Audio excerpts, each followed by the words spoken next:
등이 굽어 있거나 피부가 빨갛거나 최근 한강 하구에서 출몰하는 물고기들입니다.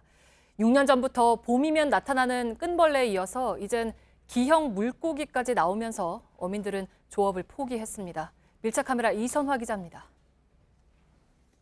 한강 가양대교 인근입니다. 이 봄철 성어기를 맞아서 조업이 활발하게 이뤄질 시기인데요. 행주 어민들이 이른 아침에 잡아온 물고기가 여기 이렇게 통에 있습니다. 이 숭어 한 마리 먼저 꺼내서 보시겠습니다. 이 등이 한눈에 봐도 굽어 있고요. 이 뒤쪽에 보면 버짐 증상까지 있습니다. 색이 검게 변한 잉어도 있습니다. 색깔이 이렇게 검게 나올 수가 없거든요. 원래는 무슨 색이에요? 여긴 누르스름한 색깔이죠. 한쪽 눈알이 튀어나오거나 아가미가 벌어진 물고기도 나옵니다. 어민들에 따르면 최근 이런 기형 물고기가 10마리 중 한두 마리꼴로 잡힙니다.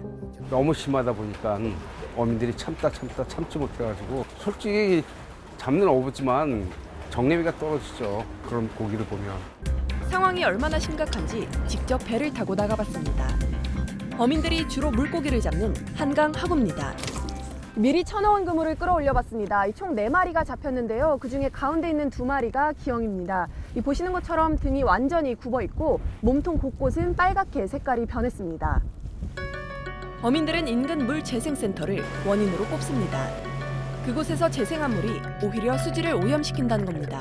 나쁜 물을 버리다 보니까 이런 현상이 나왔다 이렇게 이제 생각하고 있는 거예요. 석유 냄새하고 화장품 냄새가 굉장히 심했어요. 하류는 그냥 똥물이라고 보면 됩니다.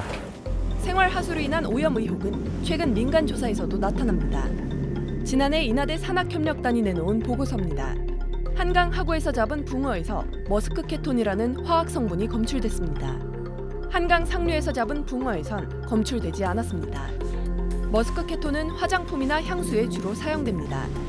환경오염을 일으키는 합성 화합물질로 유럽에선 사용이 금지됐습니다. 서울시 측은 해당 물질에 대한 기준이 마련돼 있지 않다는 입장입니다. 현재는 이건 증명되지 않았고 그런 기준도 없습니다. 봄마다 찾아오는 끈벌레도 여전합니다.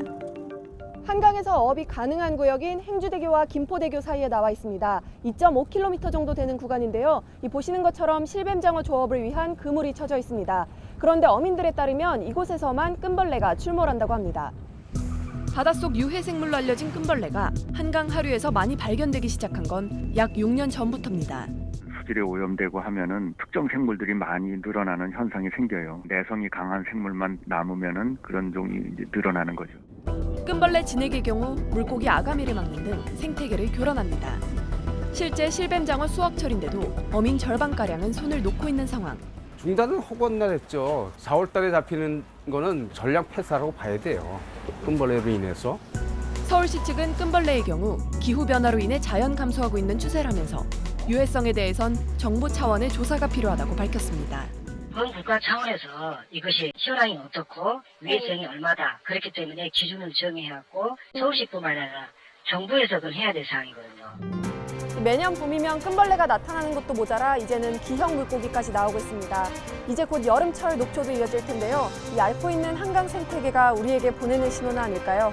밀착 카메라 이선화입니다.